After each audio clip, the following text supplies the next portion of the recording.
Sisimulan ko na po ang ating pag-aaral ngayong umaga. Ready na ho ba tayo?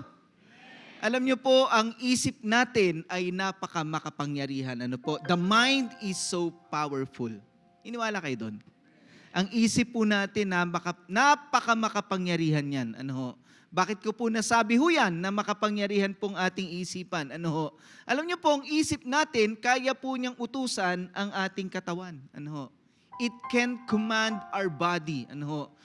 Our body moves at the command of our mind. Ano ho? Katulad ngayon, nagsimba ho kayo. Inisip niyo po yun eh. Hindi naman nagkusa eh. Ano ho? Pero minsan, alam niyo, yung mga inuutos ng isip natin, pag nasanay na yung katawan, nagiging automatic na. Ano, kaya na niyang gawin ng walang utos ang isip. Ano po, hindi na siya kinukuman. Halimbawa po, minsan tayo po ay walang power supply sa bahay, brownout, at na-experience yun na yun? Brownout, nagbubukas kayo ng ilaw? Kasi nasanay na yung katawan mo, hindi na inuutos ng isip, ay wala palang kuryente. Ano, nasanay na yung katawan mo sa utos ng isip, hindi na siya kailangang utusan. But for most of the functions, the mind commands the body. Kaya niyang utusan ng katawan. Napaka-makapangyarihan ng isip. At alam niyo po, hindi lang po yun, it can create great things. Ang isip po ay may kakayanang gumawa ng mga kamangha-mangha na bagay. For example, technology. Yung mga cellphone natin, yung mga nangyayaring advancement of technology, wireless connection, etc. All of it started in the mind. Yan po lahat ay nagsimula sa isip. May nakaisip po nun. May nakaisip nun. Yung mga great structures na nakikita natin pag nagta-travel tayo, yun po ay nagsimula sa isip ng tao. Tama ho ba? They thought about it and they created it. The mind is so powerful, it can create great things. And not only that, the mind is so powerful, yung isip natin, napaka-makapangyarihan dahil it can shape who you are. Kaya niyan hubugin kung sino ka, yung isip natin. It is so powerful, it can shape who you are. Kayang hubugin yan ang pagkatao mo ng pag-iisip ho natin. Think about it. The mind is so powerful. Yung isip mo, napaka-makapangyarihan yan. Kung kaya nga po, our life is a reflection of what we think. Yung buhay po natin ay reflection lang ng nilalaman ng isip natin. What's inside our mind reflects in the outer world. Our life is a reflection of what we think. Ano po sabi sa Bible? As a man thinks within himself, so he is. Biblical ba yon na ang iniisip natin, ang refleksyon ng buhay natin ay nagmula sa isipan natin? Totoo po yun. It's biblical. Sabi po sa Bible, as a man thinks within himself, so he is. Kung ano yung nilalaman lagi ng isip mo, yun ka. It shapes you. It makes you who you are. The mind and its content, what we think of ourselves, so are we. Nagiging ganun ho tayo. Meron pong isang kilalang tao, si Henry Ford, sabi po niya, whether you think you can or think you cannot, you are right. Because our thoughts, our thinking shapes us. Kung naisip mong kaya mo o hindi mo kaya, tama ka. Kasi, yung isip ay napaka-makapangyarihan. Kahit kaya mo, pag naisip mong hindi mo kaya, hindi mo kakayanin. Tama po ba? At kahit hindi mo kaya dahil naiisip mong kaya mo, makakaya mo. The mind is so powerful. It reflects in our life. Whether you think you can or think you cannot, you're right. Tama ka. So, you are a product of your own thinking. Minsan di natin naiisip yung pinag-iisip natin eh. Ano ba yung pinag-iisip natin lagi? Naisip mo na ba yung pinag-iisip mo? We are always thinking. But we are a product of our own thinking. Tayo nagiging produkto ng mga pinag-iisip natin lagi. Ano ho? Kung ikaw ay masaya o depressed, may kinalaman ng iniisip mo. Tama ho ba? Agree ho ba kayo dyan? Kung ang tao ay masaya o depressed, may kinalaman ang pag-iisip niya doon. Nadidepress ka dahil lagi mong iniisip yung mga nakaka-depress sa buhay mo. Masaya ka dahil lagi mong iniisip yung masasaya na naaalala mo at nangyayari sa buhay mo. Whether you're joyful or depressed, the mind has something to do about it. Amen ba doon?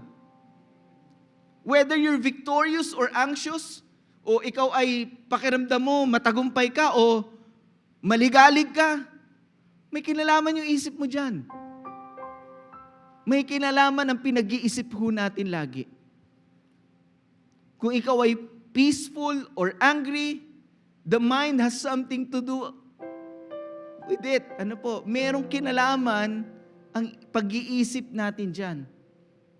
Kaya nga di ba, merong peace of mind. Nagagalit tayo dahil yung may mga pagkakataon na iisip natin yung hindi magandang ginagawa sa atin. Ano po? So the mind has something to do with what we feel and what happens to us. Ano ho? Kaya ang sabi po sa Philippians 4:8-9, ano po sabi sa atin dyan? Finally, brothers and sisters, whatever is true, whatever is noble, whatever is right, whatever is pure, whatever is lovely, whatever is admirable, if anything is excellent or praiseworthy, think about such things. Kung ano yung maganda, yun ang isipin mo. Kung ano yung tama, yun ang isipin mo. Kung ano ang mga bagay na totoo, yun ang isipin mo. Ano po? Anything that is excellent and praiseworthy, think about such things. Now, tanong ko po sa inyo, yun ba yung laman ng isip natin? So if that is our thinking, meron po yung reflection. Magre-reflect po sa buhay natin yan. Tingnan niyo po yung verse 9, sabi po dyan, whatever you have learned or received or heard from me or seen in me, put it into practice. Because of right thinking, you can put into practice what you have learned. Kahit ano pong aral natin, na pagkakaintindihan natin, pag hindi po natin nilagay yung tamang pag-iisip sa ating isipan, hindi natin mapapractice anumang natutunan natin. Naniniwala kayo, pwede bang mangyari yun na hindi mo na napapractice yung natututunan mo? Pwede ba yun? Hanggang dito na lang. Kasi nga, hindi mo nilalagyan ng magagandang kaisipan. And the God of peace, ano po yung reflection niyan? There is practice and there is peace. Sabihin po natin malakas, peace. Sino dito gusto ng peace? And the peace, and the God of peace will be with you. Ang kapayapaan ng Diyos, ang Diyos ng may kapayapaan, ang makakapiling mo o makakasama mo. So, even the Bible tells us that what we think really affects our life. So the question is this, ito po ang title ng message ngayon. What were you thinking? Tanongin mo mga katabi mo, ano iniisip mo? Ano ba pinag-iisip mo? Di nyo ba napansin ang isip natin, walang kapaguran? Isip ng isip? Di ba? Minsan ayaw mo naman mag-isip, pero isip siya ng isip. Tama po ba? Kaya nga may mga tao, hindi po makatulog eh. Oras na ng tulog, nag-iisip pa rin eh. Di ba? So what were you thinking? Ano ang lagi mong pinag-iisip? Ang tanong ganito, how does a simple thought affect us? Paano ba yung simpleng thought o kaisipan? O ano ba yung thought sa Tagalog? Nahirapan tuloy ako. A simple thought would affect our lives.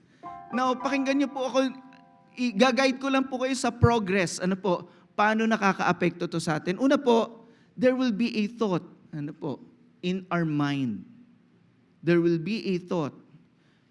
Yung thought, may sasagi sa isip mo, hindi mo naman intention isipin yon, pero papasok sa isip mo yon, wala pang problema dyan. Wala pang problema dyan. Hindi pa po problema yan. Na-experience nyo na ba na nagpe-pray kayo, bigla may sumagi sa inyo na kaisipan na hindi nyo naman iniisip? Naisip mo yung bagay na hindi tama. Naisip mo yung nagugutom ka na. Pero nagpe-pray ka nun. Naisip mo yung, kung ano naisip mo, nagpe-pray ka. Sumasagi sa isip mo. Kung sumagi lang sa isip mo yon, okay lang yun. Normal ho yun. There are certain thoughts that come into our mind and it distracts us. Hindi natin inisip yon.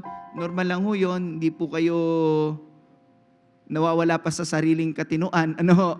Okay po ba yun? Yan, nagpe-pray ka, ang ganda ng iniisip mo, tapos may papasok na, di ba? Dunkin Donut, di ba? Parang layo-layo naman, di ba? Ano naman ako nakaisip ng Dunkin Donut? Di ba? Ganun talagang isip, malikot. Malikot ang isip natin. Ano ho?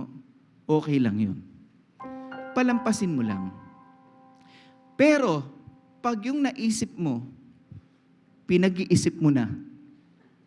Pinag-iisip mo na yung donut, nagpe-pray ka. Naku, sarap ng Dunkin Donut. Makakapag-pray ka pa kaya? Diba? Tapos may kaping brewed, sarap. Diba? Hanggang sa, hindi ka makapanalangin na maayos. At ganun din sa problema po natin. Minsan, sumagi lang sa isip mo, yung nakagalit mo, napag-iisip mo na siya. At imbes na magandang araw mo, nasira na nito.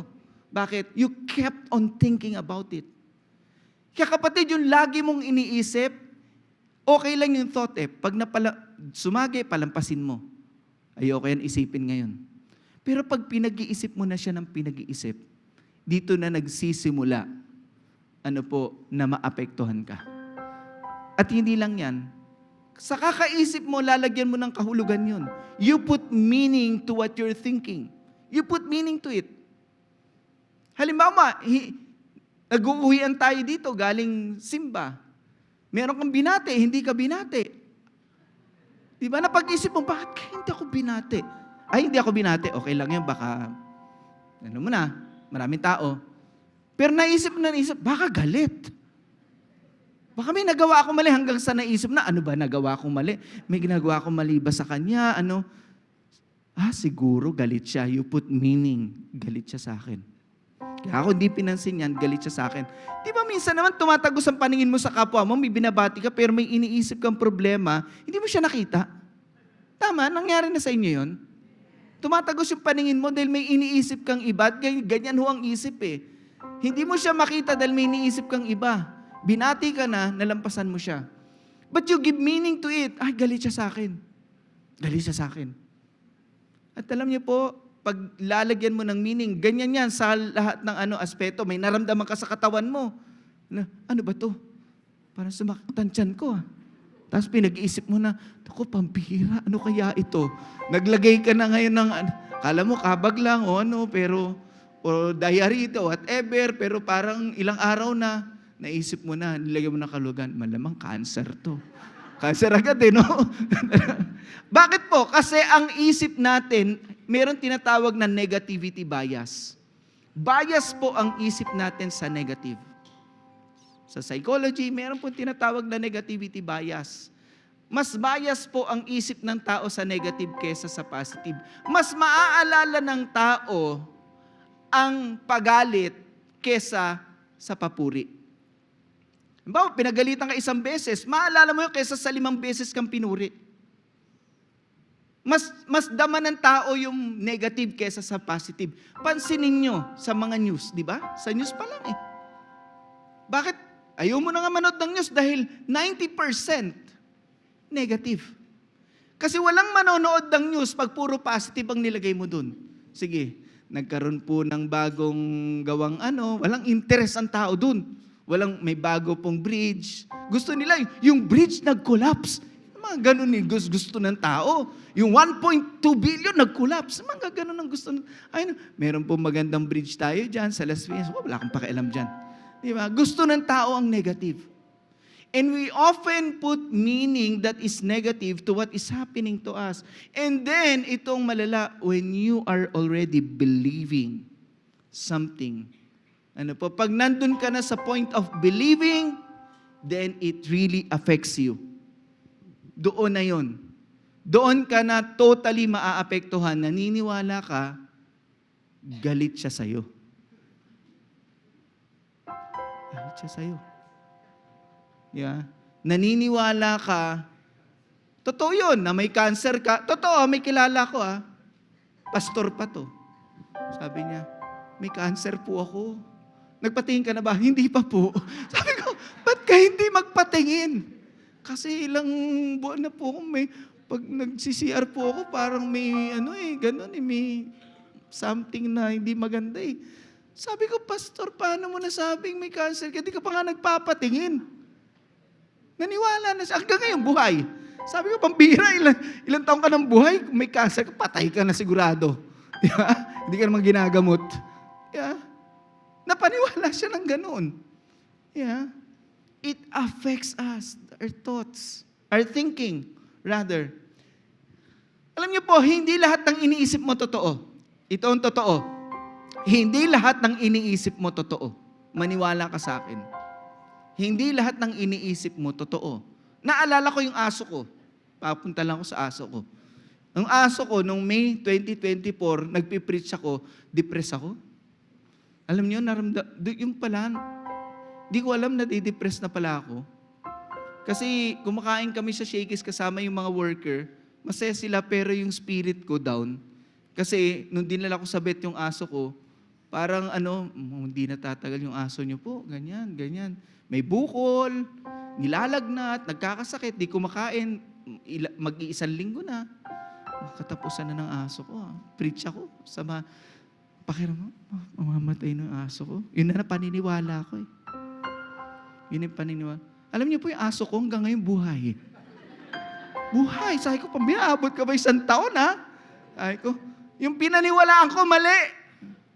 Hindi lahat ng naisip mo totoo. Na-depress ako, mabubuhay pa pala ng 1 taon yung aso ko, pambihira.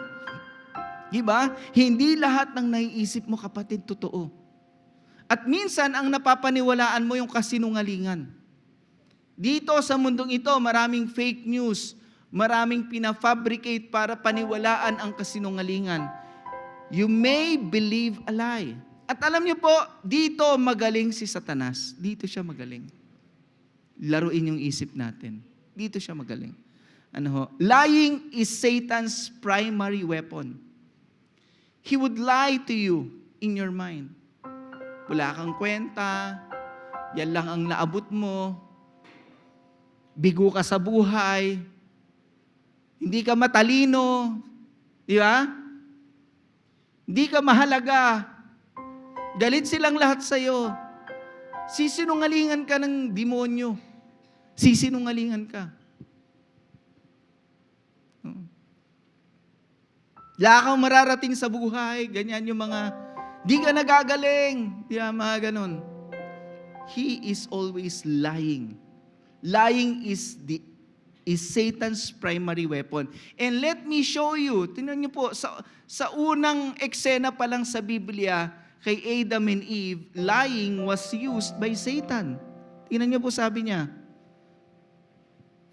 sabi niya, tinutokso niya kainin niyo na. Sige na, kainin niyo na yung bunga na yan. For God knows that when you eat from it, your eyes will be open. Bubukas yung mga paningin nyo. Wow. And you will be like God. Tingnan nyo, sabi niya, you will be like God. Knowing good and evil. Sabi niya, you will be like God. Pambira. Kinain. Bawal yun. Yung pagsisinungaling ni Satanas, nadali niya si Eva at Adan. Si Adan at si Eva. Bakit po? Sabi niya, you will be like God. Inalimutan nila, tignan niyo po. Ano sabi sa Bible? Sa chapter 1. Then God said, let us make mankind in our image and likeness. Sapat na yun Gawin natin ang tao sa wangis natin at imahe natin. Nakalimutan nila yun. Niloko sila ni Satanas. Pinagsinungalingan sila ni Satanas. At ganun din po siya sa atin. Ano po si Satanas? Pagsisinungalingan ka niya. Alam niyo po bang paboritong playground ni Satanas ay yung isipan ng tao? Ito ang paborito niyang paglaruan, ang isipan ng tao. Dito siya madalas naglalaro, sa kaisipan ng tao. Naglalagay ng worry, ng takot. Paano yan? Ano na ako? Senior na ako. Baka malapit na akong mamatay. Yung aso ko nga, buhay pa eh. Di ba? Ikaw pa kaya? Di ba?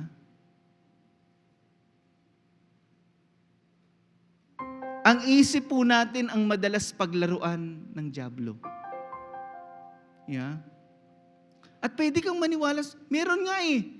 Nagsiselo sa asawa, pero yung asawa hindi naman nagtataksil. Meron ganon ha. Meron ganon. Wala ni isang ebidensya. Ni isang text. Uy, ikaw ba nagdududa ka ba? Diba? Wala ni isang ebidensya, pero yung isip, mapapaniwala na totoo. Wala ni isang katibayan. Maniniwala ang isip. Maniwala po kayo. Ang isip maniniwala.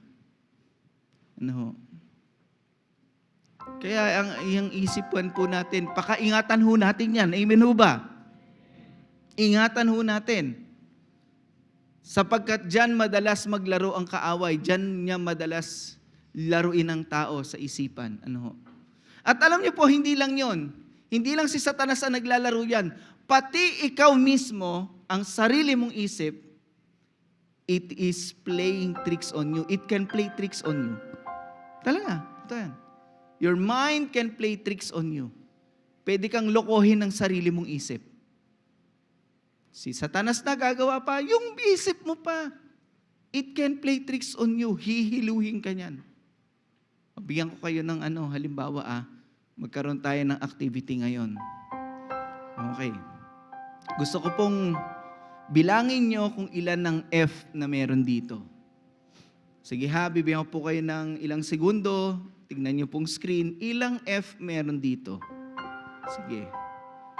Sige po, mga ilang segundo. Ilang F bilangin po ninyo. Ilang F meron? Diyan po sa may puti. Huwag po nyo sama yung ibabaw. Okay? 5, 4, 3, 2, 1. Okay, time's up. O sige, isa pa. 5, 4, bilangin mo ulit. 3, 2, 1. Final answer. Ilang F meron dyan? Ha? Ilan sasabi ng 5? Hindi, taas po kamay. 5, 4, 3, Bambihira. 6. Ang totoo po, ilan lang sumagot? 1, 2, 3, 4, 5, 6. Mali sagot mo ha? Ha? Bakit? Anong 1? Hindi po kapital. Ano ba naman yan? Ano ba naman? Sus. Sorry ha. Na-trick din ako. Na-trick nyo rin ako. Susunod sa sasabihin ko, lahat po ng F, capital man o hindi. Pero it's a trick, di ba? 6 ang meron dyan. Your mind. Alam niyo, nung una akong binilang yan, 5 ang bilang ko. Pinabalik-balik ko pa, 5 ang bilang ko. 5. 5 lang ang bilang ko. 5 lang bakit naging 6? 6 pala. Di ba? Minsan yung isip mo, hindi tumatama eh. Hindi tumatama, mambihira. Ganun pala yun. So what is at stake when we do not guard our minds? When we fail to guard our minds, what is at stake? Ano ang nakataya kung hindi natin babantayan ang isip natin? Ano nakataya? Una po nakataya dito is our productivity. Ito ang isi-show ko po sa inyo yung mga target ni Satanas sa buhay natin. Satan doesn't want you to be productive. And para magawa niyang hindi ka maging productive, he will target your mind. Lilibangin ka niya. Mag-games ka na lang. Mag-Netflix ka. Punuin mong isip mo ng palabas. Maglibang ka ng YouTube. Gusto mo, ano pa ba? Di ba? Pupunuin ka niya ng mga bagay na ang isip mo magiging abala, pero hindi ka magiging productive. Walang ibubunga sa buhay mo. Kasi gusto ni Satanas, walang maging progress o bunga ang buhay natin. Huwag ka na mag-serve. Huwag ka na mag-serve sa Lord. Yeah? Okay na yan, na-attend ka naman eh. Diba? If we will not guard our minds, it will affect our productivity. Diba? Pangalawa, it will affect our purity. Si Satan, gusto niyang ikurap ang isip natin. Yun ang gusto niya. Lamanan mo yan ng mga malalaswang bagay. Lamanan mo yan ng mga bagay na makokorap ang damdamin mo, galit, puot, punuin mo yan ng ganyan. Pambihira. Para ang isip, hindi, pag yan ay puno ng mga garbage, yung function mo, maapektuhan. Ano po? You will be corrupted. Ano po? Kasi ang gusto ni Satanas, makorrupt tayo. At paano siya magsisimula? Sa isipan ng tao.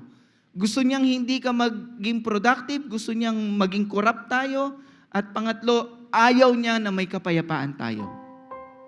It will affect our peace. Pagka ang isip natin, hindi natin binantayan, yung peace natin mawawala. Wala kang kapayapaan. Lagi kang natatakot, nag-aalala. Ano po? We lose our peace. Wala tayong kapayapaan. Kaya mga kapatid, ingatan natin ang ating pag-iisip. Amen po ba? Ingatan natin yun. Kasi itong tatlong aspeto na to ang nakataya dyan. Walang mangyayari sa buhay natin. Wala pa tayong kapayapaan at pwede tayong makurap ng kaaway pag hindi natin iningatan to. Ano ho? So ano dapat natin gawin? What do we need to do? Una po, refuse to replay the negative thoughts. Refuse to replay the negative thoughts. Sa simula pa lang, meron ng negative thought, wag mong i-replay yan. Kasi once ni-replay mo yan, dyan ka na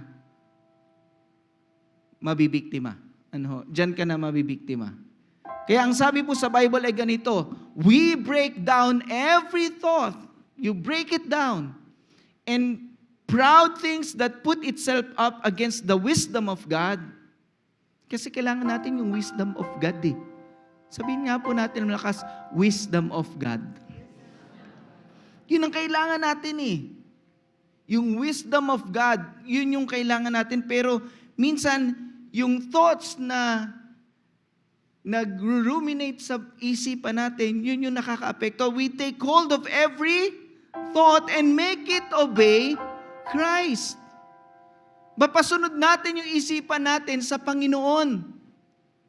Kailangan mapasunod natin. The reason na hindi natin napapasunod ang isipan natin sa Diyos, kasi lagi tayong nagre-replay ng mga pangit na pangyayari ginawa sa atin sa isipan natin. Replay ng replay yun. Panay replay nun. Kung bakit ka nagpupuyo sa galit, replay ng replay yun. Niloko ka. Hindi ka pinansin. Nagre-replay yun. Refuse to replay the negative thoughts. Then once you allow it to replay and replay in your mind, you can never break it down. It will become it will have a strong pattern. Ulitin ko po, it will have a strong pattern in your life, in your mind. Sa simula pa lang, i-break mo na. You cannot break it down if you're always bringing it up. Hindi mo mabibreak it down pag binibring it up mo lagi yun. Yeah? Kailangan sa simula pa lang, you need to break it down. Ang sabi doon. Paano? Huwag ka nagre-replay. Huwag ka nagre-replay. May nangyaring hindi maganda sa'yo noon, nung bata ka, huwag mo na i-replay. Tapos na. Yeah. Hindi tayo pwedeng replay ng replay. Amen o ba doon? Kasi itong replay, itong repetition is the reason why our minds get caught with wrong thinking. Repetition, ulitin ko po, is the reason why our minds are caught in this kind of negative thinking. It's the repetition. Because you're always replaying it, yung kagalit mo sa office, yung mga kinatatakutan mo, nire-replay mo lagi yun. Sabi mo sa katabi mo, wag mo na i-replay. Hindi ka mag-replay eh. Ang replay po ay ganito. May kaaway ka, replay ka ng... Kaya hanggang ngayon, kaaway mo siya eh. Replay ka ng replay eh. Natapos na ng 5 taon yun, kaka-replay mo, parang ngayon lang nangyari. Ako po ang isang tao, ayoko pong manood na napanood ko na. Katangian ko po yun. Ayoko nung napanood ko na, papanoorin ko pa. Buring na buring ako dun. Pero sa isip, tayo, mahilig tayo magbalik-balik. At alam nyo, buti kung ang binabalik natin, good memories eh. Nakakaano kayo ng good memories? Pag nagre-replay kayo ng good memories, nag-travel kayo. Tapos naaalala mo yung amoy, yung weather, yung saya. Pambira, sarap. Pero pag nireplay mo yung pangit, pambira, dama mo rin eh. Dama mo rin eh. Yung pagre-replay ay paraan ng pagbe-brainwash. Dito ka bini-brainwash ni Satanas. Bini-brainwash ka na dyan. Ang replay is a way of brainwashing. Kaya po yung mga dinodoktrina sa relihiyon, paulit-ulit po yun. Yung doktrina, uulit-ulitin ho yun. Na parang program. Program yun na pinifeed sa'yo. Yung mga religions, program. Pinifeed sa'yo yun. So that you would be brainwashed. Sinasalpakan ka ng program sa isip mo. At ganon din si Satanas. It's a program of anger. It's a program of fear. It's a program of depression. He's putting it and you keep on replaying it. Huwag mong i-replay ng i-replay. Basta ka dyan. Promise. Diyan pa ho ba kayo? So refuse to replay the negative thoughts. Refuse to replay. At para ma-refuse mo yon, kailangan palitan mo yun. Paano? Kailangan replace the lie with the truth. Palitan mo yung kasinungalingan ng tama, ng totoo. Yun ang ipalit mo. Kailangan may ipalit ka eh.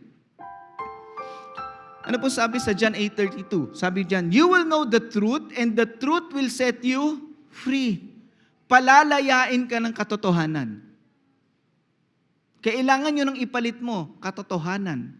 Kasi may kasinungalingan. Palitan mo yun. Di ako naniniwala na hanggang dito na lang ako. Hindi ako naniniwala na ako hindi nagagaling. Hindi ako naniniwala na mamamatay na lang ako mahirap. Pagpapalain ako ng Diyos. May pangako ang Diyos. Palitan mo ng pangako ng Diyos. Palitan mo ng mga bagay na maganda, yung kasinungalingan. At totoo, yung kasinungalingan na nalagay sa isip mo. Na hindi ka na magbabago, wala ka ng pag-asa. Hindi. Kapatid, palitan mo ng katotohanan. At bakit nandyan tayo? Kasi yung chapter 8 na yan, pag binasa nyo yung the whole chapter, dyan nagsasalita si Lord sa chapter 8 kung sino si Satanas. He is the father of lies. Pag binasa nyo yung buong chapter 8, nandyan po na sinasabi ni Jesus that Satan is the father of lies. Siya ang ama ng kasinungalingan. Kaya para hindi ka mabiktima ng ama ng kasinungalingan, kailangan lamanan mo ng katotohanan ng iyong isipan dahil yung katotohanan na yun na magpapalaya sa iyo. Amen po ba? Sino dito gustong lumaya? Kailangan mo ng katotohanan. Para lumaya ka sa galit, kalungkutan, takot, you need the truth for you to be set free. Amen po ba doon? Kaya alam niyo po, napakahalaga ng pagbabasa ng Bible. Napakahalaga ng ganito, nakikinig tayo. Why? We're putting in something that counters the lies, that counters something that would deceive us. The truth is a remedy in our mind. Yung truth po na yan ay hindi po nasasayang na nakikinig kayo rito. Pag uwi nyo, nagbabasa kayo ng Bible. Nagdadasal tayo sa Diyos, mga kapatid. The lie will be replaced by the truth. Kailangan mapuno po ng katotohanan yung isip natin para ma-overwhelm nun yung lies, matanggal yung lie at mapalitan ng truth. Kailangan natin ang salita ng Diyos. Amen ho ba doon? We need the Word of God. Ano po? At alam niyo ho, paano ba tayo nilalayo ni Satanas sa Diyos? Alam niyo po, ito yung goal niya eh. Mailayo kanya sa Diyos. Ito ang goal ni Satanas. How does Satan lead us away from God? Simple lang, he will trick your mind. He will trick your mind. How does Satan lead people away from God? He will trick your mind. Tingnan niyo po, sabi sa Bible. However, I'm afraid that as the snake deceived Eve by its tricks, so your minds may somehow be lured away. Alam ng sumulat eh, alam ni Apostle Paul na ang demonyo gusto tayong ilayo sa Diyos. At ang gagawin niya, lokohin tayo. I-trick na tayo. At saan siya manloloko? Dito. Dito kanya lolokohin. So your minds may somehow be lured away from your sincere and pure devotion to Christ. Dadalihin ka niya dito. Dito kanya dadalihin. Maniwala po kayo. Alam niyo po tayo, we don't want to talk about mental health. We understand the physical health. Pilipino, naintindihan niya ang physical health. The struggles of the body. But no one speaks or even confront the suffering of the mind. No one wants to confront the suffering of the mind. Why? Walang gusto magsabi na ako ay dumadanas ng anxiety, nade-depress ako, yung galit, halos makonsume na ako ng galit.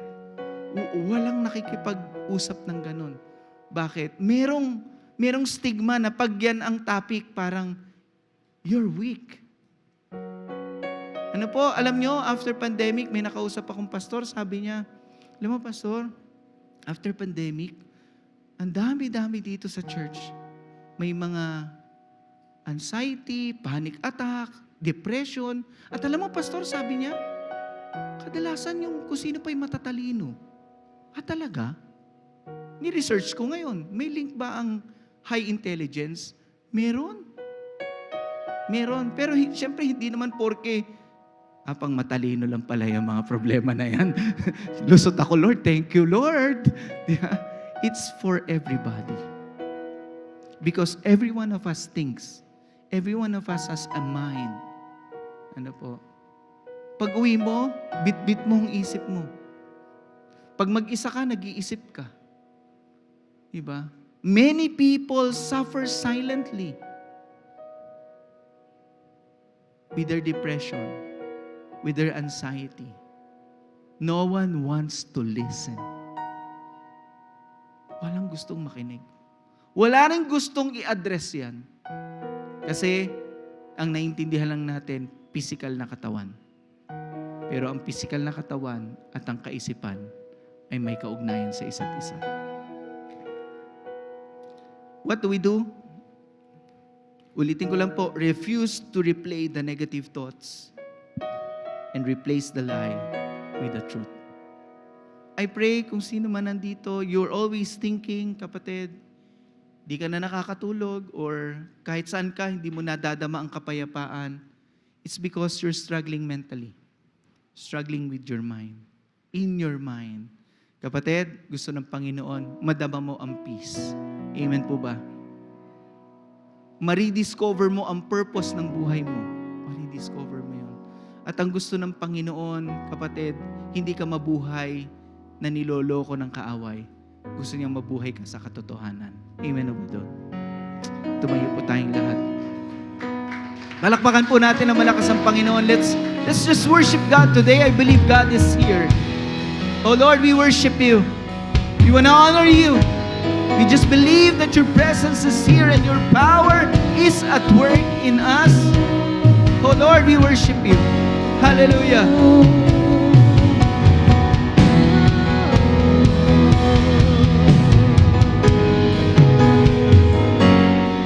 God, I look to you.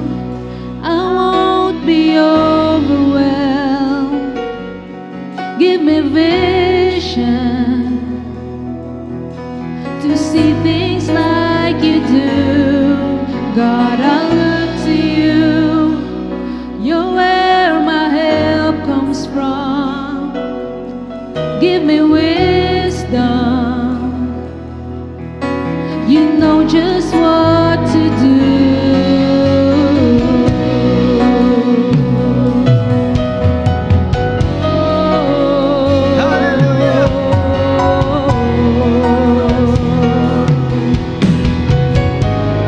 Come on, we sing. God, I look to you. I won't be overwhelmed. Give me vision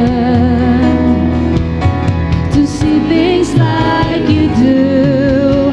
God, I look to you. You're where my help comes from. Give me wisdom. You know just what to do. And I will love you, Lord, my strength. And I will love you, Lord, my shield. And I will love you, Lord, my rock. Forever all my days I will love you, God. We sing, I will love you. And I will love you, Lord, my strength. And I will love you, Lord, my shield. And I will love you, Lord, my rock. Forever all my days I will love you, God. We declare, and I will love you, Lord, my strength. And I will love you, Lord, my shield. And I will love you, Lord, my rock. Forever all my days I will love you, God. One more time we sing. And I will love you, Lord, my strength. And I will love you, Lord, my shield. And I will love you, Lord, my rock. Forever all my days I will love you, God. Hallelujah. I believe God is here. He speaks to our hearts today. Kapatid, ikaw ba yun na lagi ka na lang nag-iisip?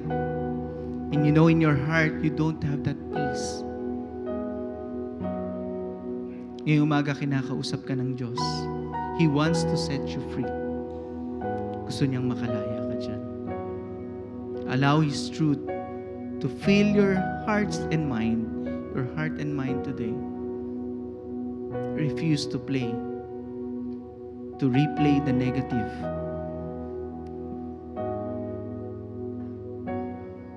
Kapatid, kung ikaw yon, can you lift your hand today? Sinasabi mo, Lord, would you heal my mind, Lord? Pagalingin mo pong isipan ko, Lord. I'm struggling, Lord. Di ko to ma-share sa iba. Pero alam mo, Lord God, araw-gabi, nahihirapan ako. Kung ikaw yun, kapatid, just lift your hand and we will be praying Lord, we thank you today for your word. Salamat sa salita mo. Ito ay katotohanan. Ito ang nagpapalaya sa amin, Panginoon. Lord, palayain mo kami ngayong araw, Panginoon, na sa pamamagitan ng iyong kapangyarihan at ng iyong salita. Lord, gusto naming iwan sa araw na to lahat ng mga bumabagabag sa isip namin. Lahat ng mga mali sa isipan namin, Lord God, na gumugulo sa amin at tila ba pinaglalaruan ng kaaway, Panginoon Diyos. Lord, we just want to surrender everything to you. Lord, mga negative thoughts na yan, Lord, gusto na naming ibigay sa iyo. And Lord, sa araw na to, gusto naming ma-receive ang peace na nanggagaling sa iyo, Lord God. Gusto naming matanggap ang kapayapaan na ikaw lang ang pwedeng magbigay sa amin, Panginoon. Palayain mo kami, Panginoon. At gamutin mo ang aming isip at buong pagkatao, Panginoon. Salamat po sa iyong salita, Panginoon. Today, I pronounce healing. Healing in our heart, our mind, our body, our innermost being. Heal us, Lord, today. We ask, and may you grant us your peace, Lord God. Today, as we end this service, we want to honor you, and we thank you for the touch that we have received from you today.